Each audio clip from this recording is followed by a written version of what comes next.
aking mga anak ay nilalandas ko, ay ginagabayan ko sa kanilang landas, pinangangalagaan at pinoproteksyonan. Habang sila ay nasa ilalim na aking pangangalaga, kailanman hindi ko sila iiwan, ni pababayaan man lang.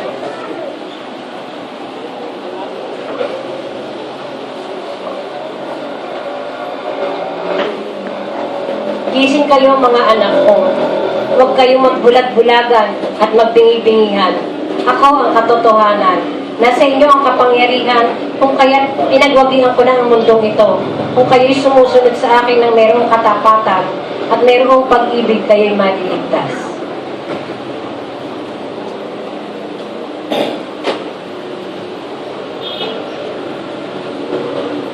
Mga anak, maingat kayong sumunod at matapat na maglingkod. Ang aking salita ay katotohanan, kaya ang sumusunod sa akin ay hindi ko pababayaan. Good morning mga kapatid. Tapat ang Panginoon na hindi tayo pababayaan, hindi tayo iiwan kailanman doon sa mga tunay na tapat. Kaya yung karakter ng Panginoong Jesus na napakatapat niya hanggang sa krus, sa kamatayan sa Golgotha, yun ang karakter na ibinigay sa atin lahat, mga kapatid. Kung hindi nyo nare-realize, pinagpala tayong lahat.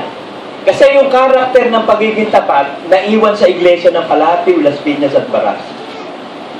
Nasa inyo ang katapatang ibinigay ng Diyos, kaya magalang tayo lagi, sapagkat ang masaganang pagpapala ay bubuo sa mga matatapat.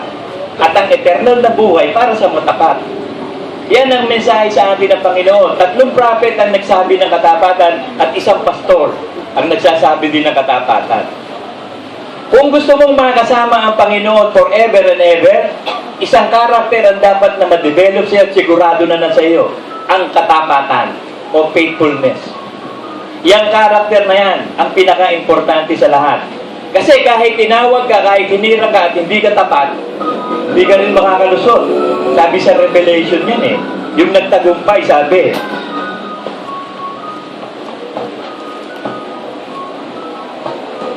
Revelation 17:14. Makikipagbaka ang mga ito laban sa kordero at sila'y dadaigin ng kordero sapagkat siya'y Panginoon ng mga Panginoon at Hari ng mga hari at ang mga kasama niya na mga tinawag at mga pinili ay tapat din, ay nanaig. So ang mga kasama ng Diyos eternally o forever and ever, yung tinawag niya, yung hinirang niya at saka yung tapat, yun lang ang mananaig. So tignan mo sarili mo, nasa ina ba yun? Nang mag-desisyon ka ba bilang Kristiyano, nag-desisyon ka na ba na magiging tapat ka, ano man ang maganap sa buhay mo, maghirap ka, mamatay ka, kahit ano, basta ako, tapat ako sa Panginoon. Sa mamatay man o sa mabuhay tayo, tapat tayo. Kung totoong tapat ka, namusunod mo ba lahat ng kalooban ng Panginoong Jesus kung talagang tapat ka? Kasi may sinabi sa Psalm 101:60, ang forever na makakasama ng Diyos, yung mga tapat. Basahin natin. Psalm 101:6.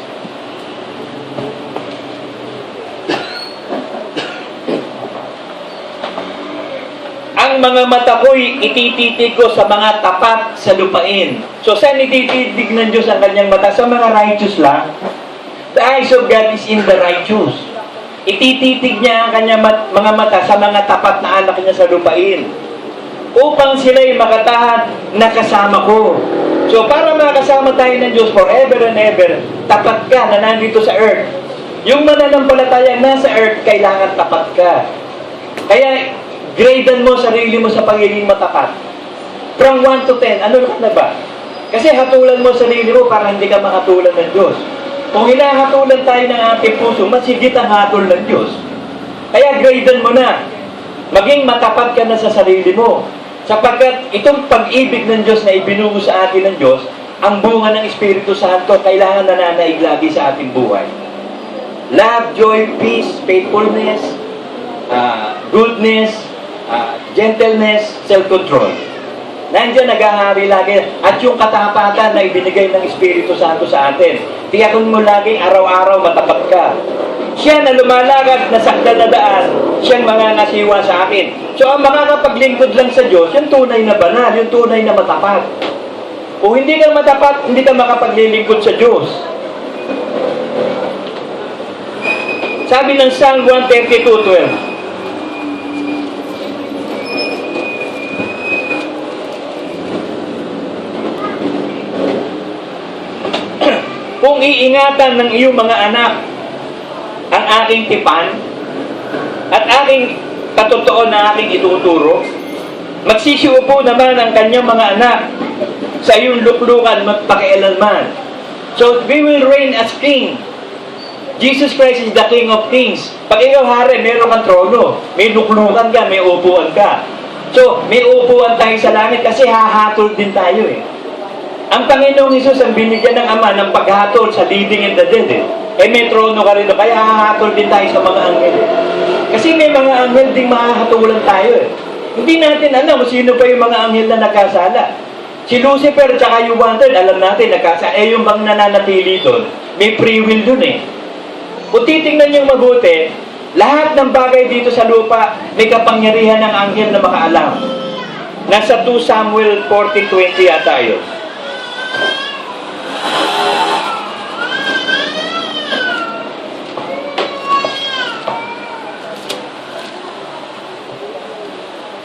Upang baguhin ang anyo ng bagay, ay ginawa ng iyong lingkod na si Joab ang bagay na ito, at ang aking Panginoon ay pantas ayon sa karunungan ng anghel ng Diyos na makaalam ng lahat ng bagay na nasa lupa. So, sino ang makakaalam ng lahat ng bagay? Ang mga anghel. May kapangyarihan makaalam. Kaya nagkaroon ng mga manghuhula. May mga bolang kristal, mga fallen angels yun eh. Ang nagsasabi sa kanila ng mangyayari na makaalam sa lahat ng bagay sa lupa. May kapangyarihan ng mga anghel na yan. Kung mapapansin nyo yung istorya nitong si Muhammad sa Muslim, meron daw kumausap na anghel dyan eh. Si Joseph Smith, may kumausap din na anghel. Sino yung mga yun na nagkukunwaring si Gabriel? So, yun eh, hindi natin alam yun kung sinong pangalan ng mga anghel na yun. Kung yun man ay talagang mga nagkamali, iyon ang mga hatulan natin sa darating na paghahatol. Mga anghel na yan na hindi naging tapat. Kung titingnan nyo mabuti, sa langit pa lang may wala ng tapat eh, si Lucifer. Hindi na naging tapat si Lucifer eh. Pagdating sa lupa, sino yung mga hindi? May mga propetang hindi tapat, si Balaam. May haring hindi tapat, si King Saul. Sa mga apostol, si Judas. Sa mga mananampalataya, si Demas. Noong panahon ng Old Testament, si Kores, si Datan, si Abiram, yung 250 man of renown, hindi mga tapat yun. Sa LCJ Ministry, alam natin kung sino yung mga hindi tapat, tumalikod sa pananampalataya, sa aral ng apostol. Pinaligdan nila ang apostol, ang mga isinugo. Kasi simple-simple, tingnan nyo, nagtayo ang Diyos ng iglesia. Sa LCJ Ministry, merong apostol, may propeta, evangelista, pastor, may sekretary. Tapos, sino na lang yung kasama ng sekretary ngayon? Asan yung mga pastor na dapat, yun ang iglesia ang itinayo ng Diyos eh. Eh wala na yung apostol, pero may iglesia pa, may sekretary pa. Eh bakit tinanggal yung sekretary? Anong otoridad mo na magtanggal ng sekretaryo? What God gave, God take it away. Ang Diyos lang ang pwedeng maglagay, ang pwedeng magtanggal. Si Brother Manny lang ang pwedeng magtanggal at mag-alis ng mga ihinirang niya. Hindi ikaw na obispo. Anong otoridad mo? Gagawa ka ng otoridad na wala sa otoridad. So tayo mga kapatid ang nananatiling pinagpala. Huwag lalaki ulo natin. Na tayo yung nananatili. Tayo lang yung pinagpala. Hindi. May pag-asa pa rin sila. Yung mga hindi talaga nag-blasphemy to the Holy Spirit, nakapatira natin, may pag-asa yan eh. Maliligtas pa rin sila. Diyos ang nagliligtas eh. Yun nga lang kailangan mamatay. Kasi meron tayong faith. Ang faith natin, buhay tayo kukunin. Amen ba tayo doon? Eh, ba't naman yung masagot? Ayaw niyo ba ng buhay? Ayaw niyo ng buhay kunin? Ayaw niyo ba ng buhay kunin? Pero kung mananatili tayo sa pananampalatayang tapat, buhay tayong kukunin, sabi, merong nakatayo sa ibabaw ng bato na hindi mamamatay. Sino yun? Yung matatapat. Sabi ng Matthew 10:22, ang nananatiling tapat na nagtitiis hanggang wakas ang maliligtas. So yun na lang ang tignan mo sa sarili mo, tapat ba ako? Tapat ba talaga ako? Mamamatay ba ako sa Panginoon? Mabubuhay ba ako sa Panginoon? Yun lang naman eh, simple-simple. Pag nagawa mo, lusot ka na. Sabi ng Luke 19:17,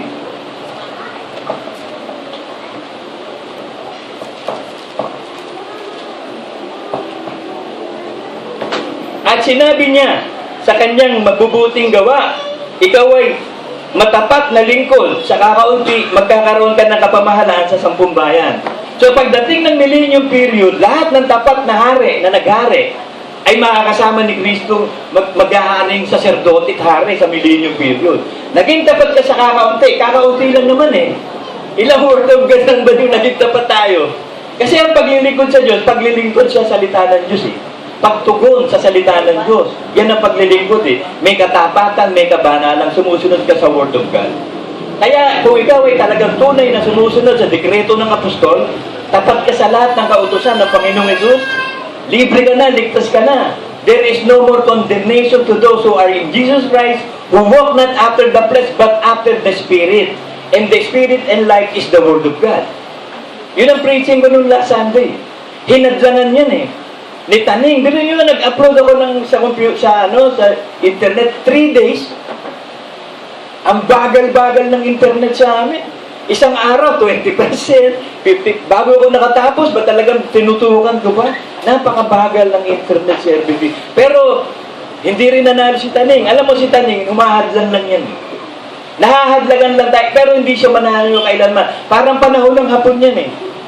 4 na taong kang nag-aarap, talo rin. Parang Kastila, 400 years na nag-alipit, talo pa rin. Parang Ehipto rin yan eh. 400 years na alipin ng Israel, talo rin. So sa bandang huli, panalo tayo mga kapatid. At malapit ng manalo talaga tayo ng panalo. Bababa ang Panginoong Hesus, dadatnan niya tayo, sumasampalataya, nagpapakabalan, tapat sa lahat ng pananampalataya. Kaya yung mga hindi tapat, may pag-asa eh, di maging tapat ka. Simple lang naman ang problema eh. Hindi ka banal, o di magpakabanal-banal ka. Tinatamad ka ba, di maging masipag ka. Nalulungkot ka ba, di magsaya ka. Laging contrast eh. Simple lang ang solusyon, mga kapatid eh. Kung ano yung solusyon, yun ang solusyon. Hindi mahirap solusyonan ng problema eh. Gawin mo lang. Kasi may kapangyarihan tayong gawin na lahat ng bagay sa ikababanal. Romans 6:22. May kapangyarihan tayong magpakabanal-banal, hindi na tayo alipin ng kasalanan o ng demonyo. Kung titignan niyo mabuti, yung pangyayari sa Israel, sa Egypt, comparison yun eh. Ang pero, si Satanas yan eh, ang Egypt, ang mundo. Yung pagkakaalipin, ang lahat ng mga tao alipin. Pero may deliverer eh, si Moises. At si Jesus Christ yan ngayon eh. Ipinakita sa Old Testament, anino. Nauna yung anino kaysa doon sa pinanggalingan ng anino eh. Yung New Testament, yun ang katotohanan si Kristo eh. Yung Old Testament, anino eh. Nauna yung anino bago dumating yung pinanggalingan ng anino eh. Ipinakita ng Diyos sa Old Testament yung gagawin niya sa New Testament. Kaya kita nyo, deliverer. Nangyari din kay Moses yun. Nagkaroon ng paraon ng dekreto, patayin ng mga bata, 2 years old pababa. Di ba nagsigawan sa Rama, sa anak ni Rachel? Nung panahon ni Herodes, ganun din eh. 2 years old pababa, nagdekreto, patayin din lahat ng bata eh. At si Moses, deliverer ng Israel. Si Jesus Christ, deliverer, di ba? Tagapagligtas din. Kung kukunin niyo yung Old Testament, i-compare niyo, parehas na parehas yun in a spiritual matter. Makikita mo yung revelation ng Old Testament at saka New Testament. Iisa ang gusto ng Diyos dun eh. Yung dugong ginamit sa hayop, sa bandang huli, si Kristo, dugo na niya, di ba? So, sa madaling salita, mahabang talakayin niya, kung tatalakayin ko sa inyo, ang hinihingi ng Diyos sa atin is faithfulness. Revelation 2:10.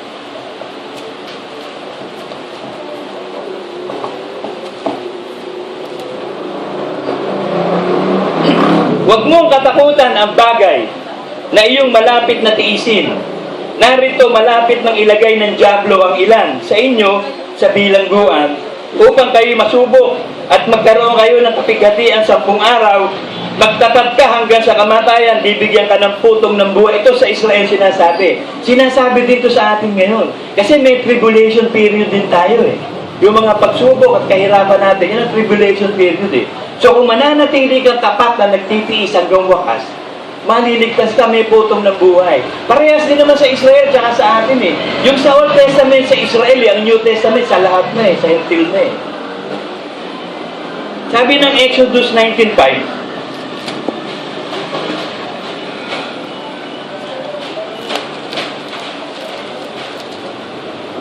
di ba kapag meron kang alahas, o kaya mahuhusay na gamit, inaangkin mo yun, di ba sa iyo yun? Alam nyo ba na inaangkin din tayo ng Diyos? Para tayo mga gintot alahas na inaangkin ng Diyos, sabi sa 5. Exodus 19:5.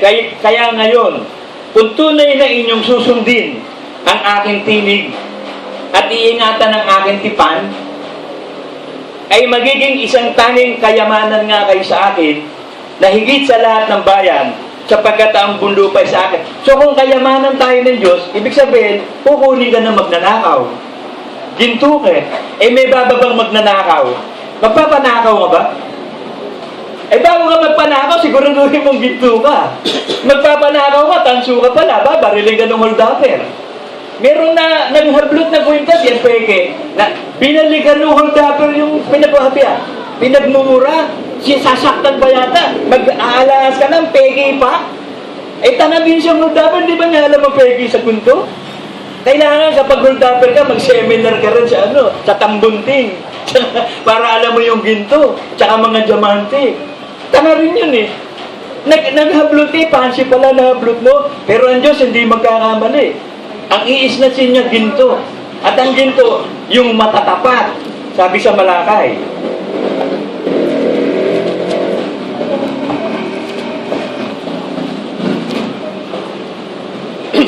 Narito, aking sinusugo ang aking sugo.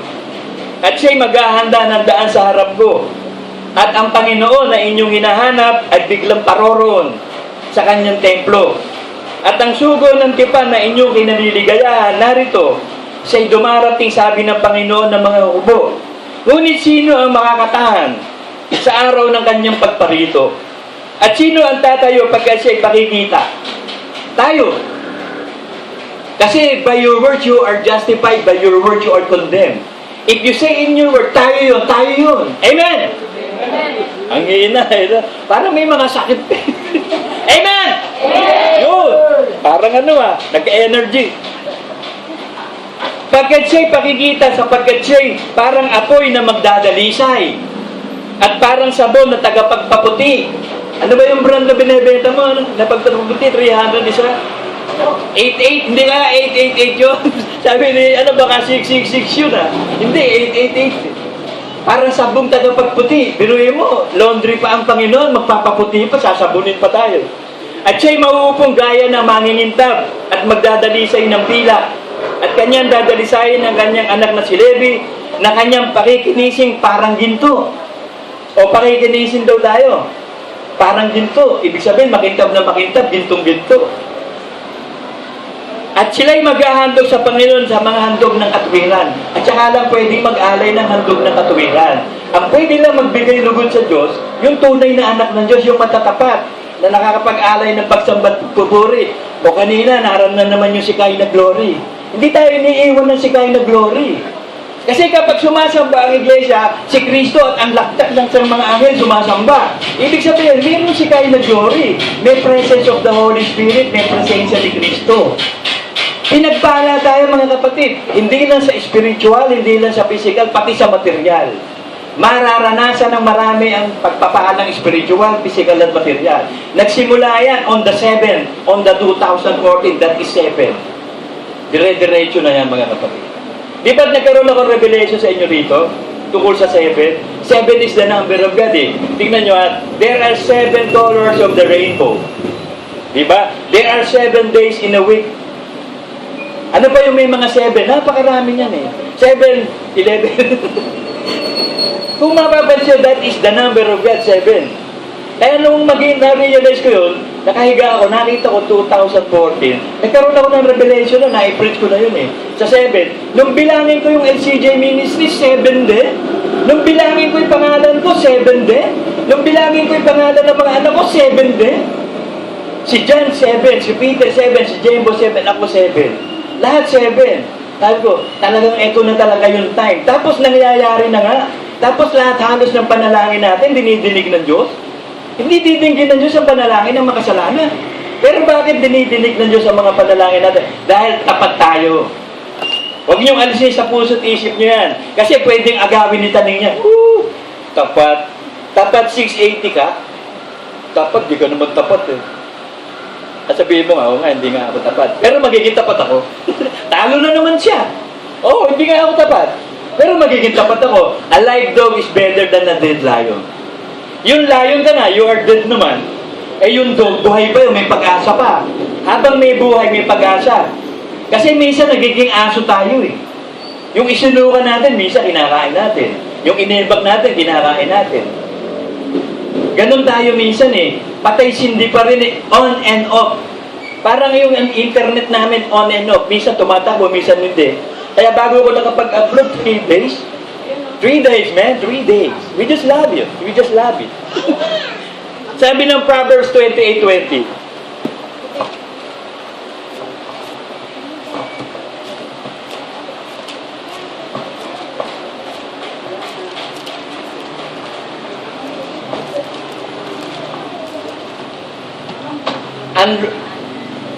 Ang tapat na tao'y mananagana sa pagpapala. So pag sinabing mananagana ka sa pagpapala, masagana, spiritually, physically, materially. Ibig sabihin, malawak ang pag-unawa natin sa Diyos. Napakaraming tao hindi nakakaintindi ng Diyos, hindi nakakakilala sa Diyos. Pero minagaling ng Diyos na ibigay ang revelation sa atin. At yan ay sa tulong ng apostol. Kasi ang hiwaga ni Kristo sa apostol ibinibigay. At naipahayag ng apostol natin ang hiwaga ni Kristo. Napakaraming hiwagang inireveal sa atin ng Panginoon through Brother Manny. At yan ay ginawa mga dekreto para siguradong masunod natin, imperative decrees. Nakalagay sa puso natin para hindi tayo magkasala sa Diyos. At mapalad ang walang ibang inaasahan kundi ang Diyos. Tandaan niyo yan. Kasi nangyari sa akin eh. Kasi ako wala akong ibang inaasahan kundi sarili ko eh. Natatandaan ko yung nanay ko noon. Tapos sasabihin pa sa akin ng nanay ko, ayaw mo kasi mag-pray eh. Mag-pray ka, hindi ka nananalangin eh. Ngayon ako naman nagtuturo sa kanila, ayaw naman ako tanggapin. Nung araw, wala, hindi talaga ako nagpe-pray. Masama akong bata eh. Masama, ang dami ko naging atraso sa nanay ko, sa tatay ko, mga kapatid ko, sa lahat halos ng tao. Pero nung magalingin ng Diyos, natawagin ako, abay nung tinawag naman ako ng Diyos, this time is for good. Susunod ako sa Panginoon ko, sa patay man o sa buhay, magiging matapat ako. Forever and ever. Dinesisyonan ko lang, wala kang magagawa sa tanas. Nasa kaloob-looban ko yung desisyon. Hindi mo makukuha yun. No way mong makuha yun. Proverbs 26:7.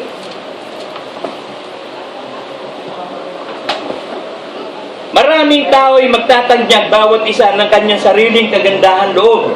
Ngunit sino makakasumpong sa taong tapat? Sinasabi ng Bible, sino makakasumpong sa taong tapat? Napakahirap maghanap ng tapat. Alam niyo ba si Solomon, 1,000 naging asawa? Sabi ni Solomon, sa 1,000 asawa ko, wala akong nakakita kahit isa na matapat na asawa. Kaya sabi, yung galing sa Diyos na asawa na matapat o mabuti, galing sa Diyos yun. Sabi sa Proverbs 19:14, yung kayamanan at bahay, minamana sa magulang. Pero yung asawang mabuti, galing sa Diyos yun. Kaya hindi mo rin kailangan maghanap eh. Kasi si Adam hindi naman naghanap eh, ibinigay si Eva eh. Kaya lang na-influensyahan siya ni Eva eh, under desire eh. Kaya kapag ang babae ang namuno, na-disgrasya bahay. Huwag kayong papayag na ang babae mamumuno sa bahay, patay. Lalabas kayo sa Garden of Eden. Katulad ni Eva. Tapos nung tinatanong ng Diyos, nag-quote si Wild pa, kumain kayo ng buwan ng pagka. Ano ho kasi, imbis na admitin yung kasalanan at magsisi, dinaya ho kasi ako nung ahas eh. Imbis sabihin, oo nga po, Panginoon, di ako sumunod sa asawa ko eh. Patawarin ko. Si Ada naman, sabi naman ni Ada, kasi pinakain ako ng babae. Imbis na sabihin, hindi ako naging matatag na leader, hindi kita pinakain kasi ako ng babae. Merong self-defense ka agad eh. Labas kayo sa Garden of Eden. Ayaw nyo mag-admit ng kasalanan eh. Kaya ang mga babae, maghihirap kayo sa panganganak, pati paglilihi. At ang mga lalaki, magpapawis kayo sa trabaho. Kaya mapapansin nyo na ang pastor ang unang pinagpala. Bakit? Wala sa sumpa. Hindi siya nagtatrabaho. Ang trabaho niya sa Diyos eh. Ang mana niya ang Diyos eh. Kaya ang mga pastor ang unang pinagpala eh. Hindi naghahanap po, kaya ang hirap nang wala kang ginagawa eh. Kailangan ma-divert mo time mo sa pananalangin, ministeryo ng salita, meron kang pag-aabalahan, at ang pag-aabalahan mo kailangan spiritual. Ang hirap no, kagaya ko, lumaki ko sa kalye, sugaro, babaero, basagulero, lahat ng may ero, akin. Tapos ito ka ngayon, babaguhin ka ng Diyos, makikipaglaban ka sa sarili. Pero salamat sa Diyos, nagtatagumpay ako. Tapos inistro ka, Talaga, lahat ng paraan, nung nagdudumurog ako, tinira na ako ni Taning eh. Tapos nitong normal ako, tinira na naman ako, ginugupo ako. Hindi ka mananalo, Taning, talo ka ng Diyos ko. Yung nasa akin, higit kesa sa iyo. Kailangan sasabihin nyo eh. Kasi hahatulan tayo ng Diyos sa lahat ng ating mga ginawa. Ano ibig sabihin ng ginawa? Action. Ano yung action? Verb. Yung bang mag-isip, verb? Oo, nag-iisip ka eh. Kaya pag masama yung iniisip mo, kasalanan eh. Yung bang pagsasalita, verb, hablo, hablar. Speaking yun eh. Action verb yun eh, nagsasalita. So yung iniisip mo, sinasalita mo, yun ang future mo. What you say today and what you think today shall be your tomorrow and forever. So ano ka ngayon? Kailangan maging tapat ka. Para na sa ganun, yung future mo, siguradong forever and ever, kasama mo Diyos. Proverbs 11:13.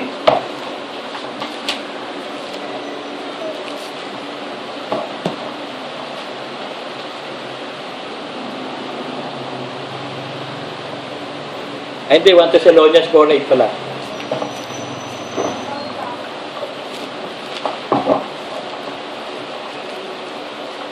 Dito maraming hindi nag-iingat sa iglesia natin. Ewan ko, naituro kaya sa kanila itong 1 Thessalonians 4:8?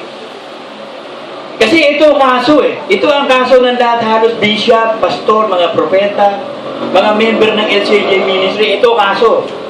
Hindi nila napagtagumpatay yung 1 Thessalonians 4:8. Babasahin ko sa inyo ha. Kaya't ang nagtatakwil, hindi tao ang itinatakwil, kundi ang Diyos na nagbibigay sa inyo ng kanyang Espiritu Santo. So yung mga otoridad na nilagyan ng Diyos ng kapangyarihan, apostol, si Brother Manny. Si Brother Manny naglagay ng bishop, pastor, mga propeta, mga sekretaryo. At ito'y itinakwil mo, hindi mo itinatakwil yung tao, yung Diyos na nagsugo. Itinakwil nila si Brother Manny na siya sugo. So itatakwil sila ng Diyos. Itinakwil nila ako bilang sekretaryo. Kahit wala silang otoridad, dahil obispo ko, wala silang kapangyarihan sa akin, kaya ganun din ang gagawin ng Diyos sa kanila. You destroy my church, I will destroy you.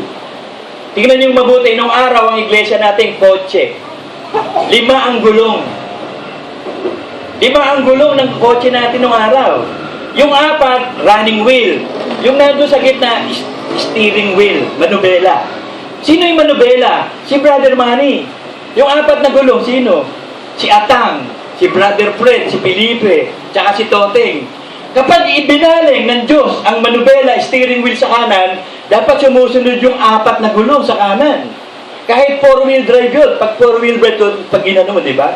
May sariling, yung amplified yung yung gulong ng harap tsaka ulit, di ba? Pag 4-wheel drive. Magaling ka sa mga drive yun.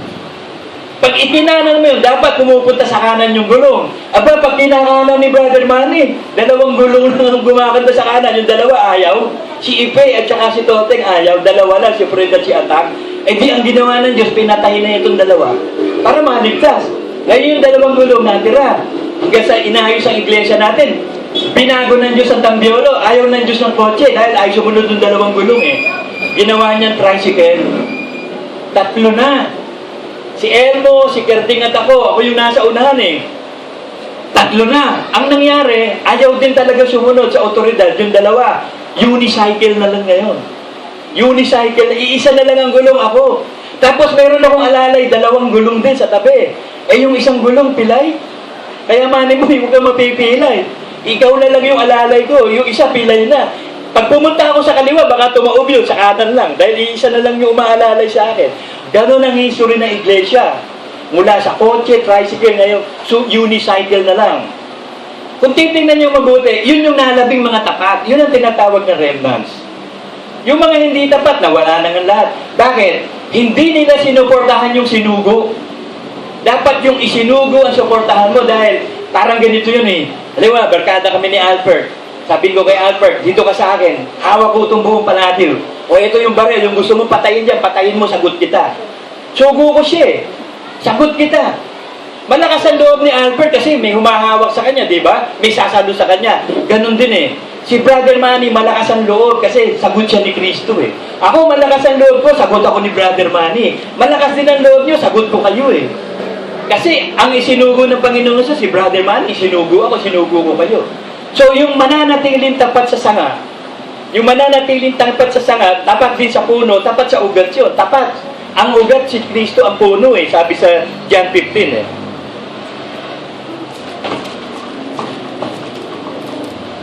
Ang importante, sigurado kang nakadikit ka dun sa sanga. At tapat kang nakadikit sa sanga para dinadaluyan ka ng sustansya.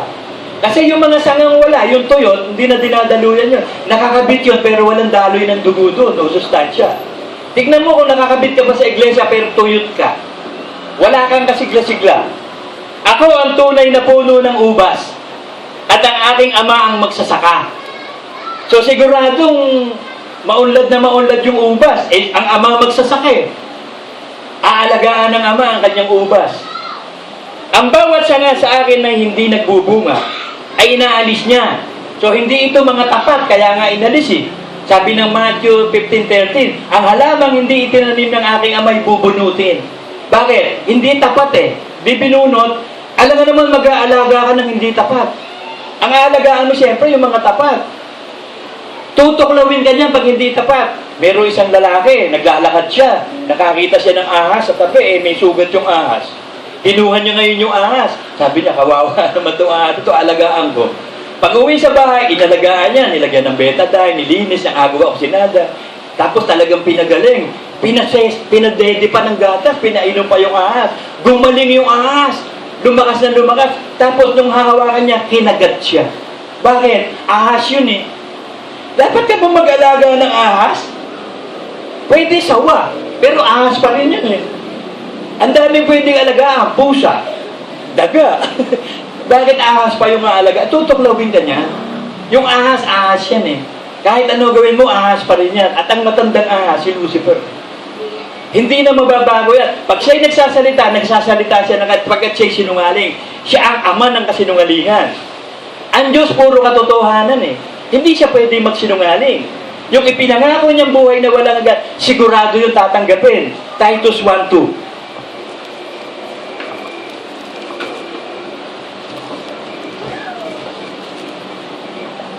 Sa pag-asa, sa buhay na walang hanggan, na ipinangako ng Diyos na di makapagsisinungaling, buhat pa ng panahong walang hanggan. So, Diyos na hindi makapagsisinungaling.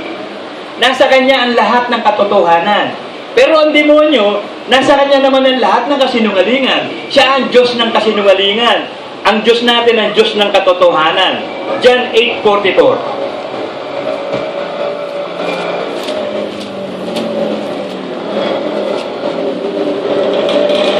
Kaya huwag kayong maniniwala sa pumapasok sa isip nyo na sinasabi ni Satanas. Kung hindi ka naman anak ng Diyos, hindi ka naman tapat, hindi ka pagpapalay, nakasumpa ka eh. Kasi nungalingan yun eh.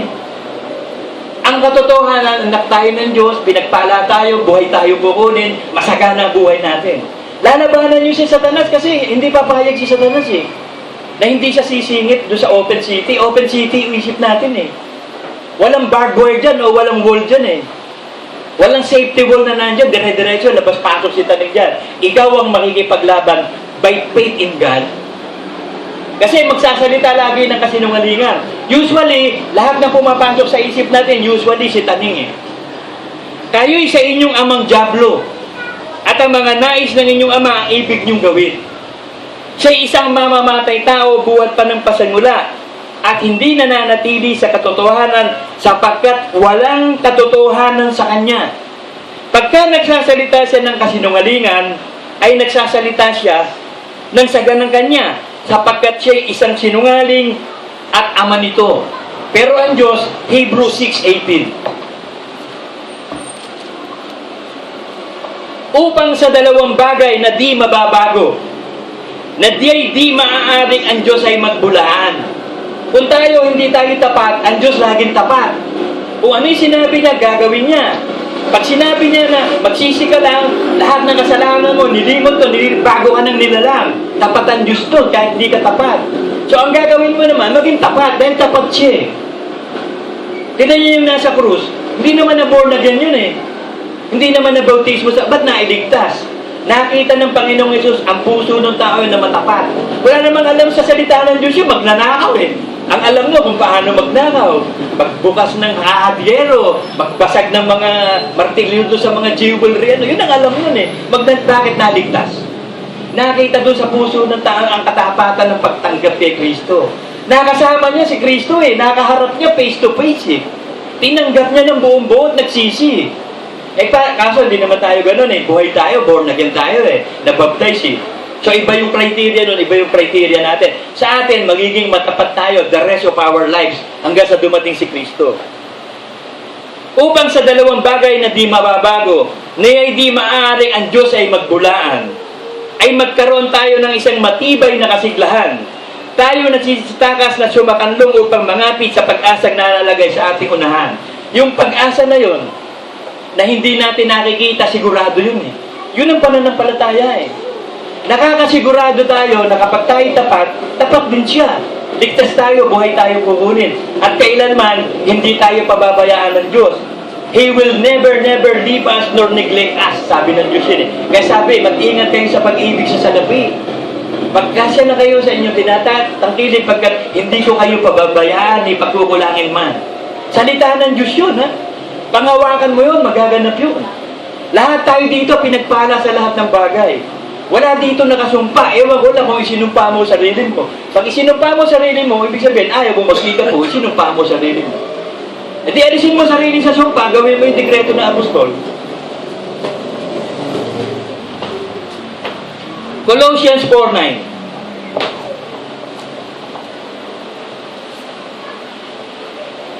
Na kasama ni Osisimo tapat na minamahal na kapatid. Sa isa sa inyo, sila ang magpapatalasta sa inyo lahat ng bagay na nangyari din eh. So yung mga tapat na lingkod ng Diyos, nakakaalam ng mga revelation. Si Timothy, si Titus, si Mark, ang anak ni Pedro, si Mark eh. Yung sumulat ng Mark, yan ang anak-anakan ni Pedro. Si Timothy, anak-anakan niya ni Pablo. The rest, puro mga apostol na nagsulat. So ibig sabihin, kapag ikaw matapat na lingkod ng Diyos, malalaman mo lahat ng revelation ng Diyos. Ipaalam ng Diyos sa iyo because of your faith, faithfulness in God. Kaya kapag tayo hindi magiging tapat, huwag ka na mag-Kristiyano. Sabi ko nga eh, kung yung mga masasamang tao, masama ka eh. Pagkat masama na sa Diyos yun. Kahit sabihin mo, konti lang eh. Masama ka pa rin, hindi ka uubra. Walang bahay dungis ka, sabi, ang papasok sa langit, walang bahay dungis eh. Walang gasgas o walang blame. Blameless talaga.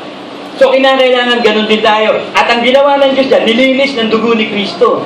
Para yung naglubog ng kotse ng negative, positive na paraan, dikit na dikit talaga yung ano doon, yung electronic way of painting, the positive and the negative, hindi na yung brucha o spray, ilulubog ka lang. Paglabas ng kotse na yun, naka-prime yun, ang ganda ng pintura nun, ganun ang ginawa sa atin ng Diyos.